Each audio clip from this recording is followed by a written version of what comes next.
The Utah Jazz won against the Toronto Raptors last night to go to 27-26 on the season, which is good enough for 9th place in the Western Conference. The team has stayed relevant in the playoff race all season, despite being projected by most sportsbooks to win around 23 games. The team will likely have an all-star named today in Lauri Markkanen, who will be making his first all-star game at 25 years old. His play, as well as a step up from Jordan Clarkson, are big reasons why the team is overachieving. However, the team is only one game above 11th place, which would miss the play-in games, and since they're in the early stages of a supposed rebuild, many outsiders are suggesting that the team should become sellers at the deadline in order to drop out of the playoffs and increase their chances at a high pick. However, many fans of the Jazz and NBA insiders have taken the other side and actually say the Jazz could be buyers at the deadline and try to solidify themselves as a playoff team.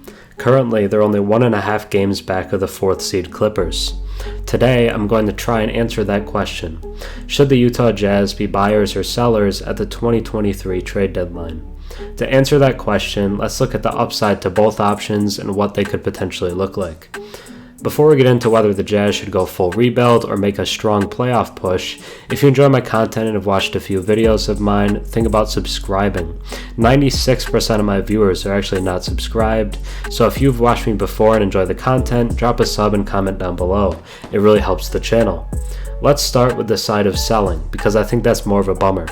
The Jazz got off to a blazing hot start, and 14 games in, they were first in the West at 10-4. However, since that point they've been under 500, going 17-22. Many outsiders would point to this fact and say that Utah is not a real playoff team, and that their start to the season made them look better than they are. I think a lot of that has to do with Mike Conley missing time during a difficult stretch of schedule, but many seem to ignore that.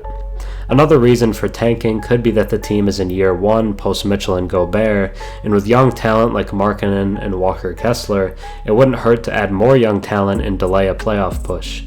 Those seem to be people's two main reasons for the Jazz to sell, as well as some people saying that they just don't believe that the Jazz are a playoff team, despite a 53-game sample size that would say otherwise. Now, what would the Jazz selling at the deadline even look like? The first player to go would likely be Mike Conley. The veteran point guard would be a great addition for teams like the Clippers, Timberwolves, and Heat, who are trying to improve their point guard spots. The next obvious player would be Malik Beasley.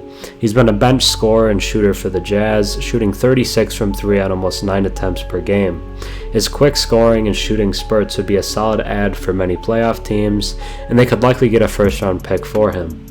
Many outsiders also posit that the Jazz could look to move Jordan Clarkson, who's been a 20-point-per-game scorer this year for Utah. He's 30 years old and nearing free agency, so he could be viewed as outside of Utah's timeline. A lot of media also seems to think that they would move Jared Vanderbilt, a forward who specializes in defense and rebounding. His play style slightly clashes with rookie center Walker Kessler, and although he's not at OG Anunoby's level, he presents a somewhat similar mold. Now let's talk about the upsides of buying at the deadline for the Jazz, which I would lean toward them doing. The crowd in Utah this season gets as hype as I've seen it in years, and rewarding them with a surprise playoff appearance would be awesome. Playoff experience is also a great thing for young teams. The Grizzlies got it as a young team last season, and so did the Timberwolves, and the Kings look primed to do something similar this year. It sets you up well for the future and helps your players be more ready for the moment when your team is at its peak level. The Jazz also don't need to do all these deals for picks. They have a ton of picks already from the Mitchell and Gobert deals. The West is as wide open this year as it's been in a long time, so if you get another piece at the deadline, who knows what could happen once you get in the playoffs. Fans love the duo of Markkanen and Clarkson. They're dynamic, electric scorers and give the team a chance to win on any given night, so breaking that up feels kind of wrong. So what would buying at the deadline look like for Utah? I don't think that they're making a mega deal for a star like Zach LaVine or Pascal Siakam. It seems more like they're looking for a high-impact wing/forward to add to the team. They've been linked to OG Anunoby, whose defense would really help a team that's very good offensively right now. They could slide him into the starting lineup at the 3 spot between Clarkson and Markkanen, and it would make them a much harder team to deal with, although there are a lot of teams interested, so they would have to put up a good offer. They've also been linked to John Collins from Atlanta, who supposedly are just looking for quality players in return, not picks. Throw Malik Beasley and Vanderbilt their way and add a great rim-running big man to your lineup.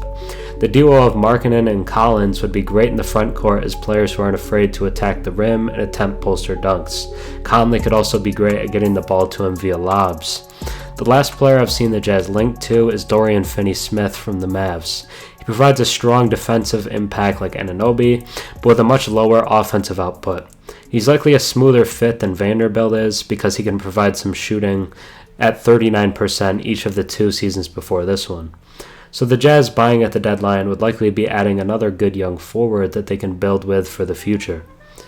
I'd say at this point, most media personalities and outsiders believe that the Utah Jazz should sell and go full rebuild at the 2023 trade deadline.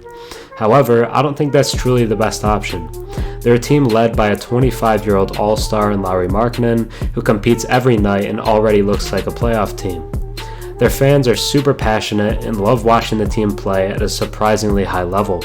All the players seem to enjoy playing in Utah and with one another, so breaking up that chemistry to tank feels kind of pointless. They already have a treasure chest of picks, so trading for more could be overkill.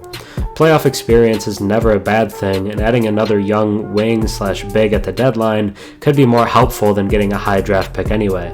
Who knows, a player in that range would even pan out. If they're a player from 5 to 10, getting a player like Anunoby or Collins could be a better move anyway.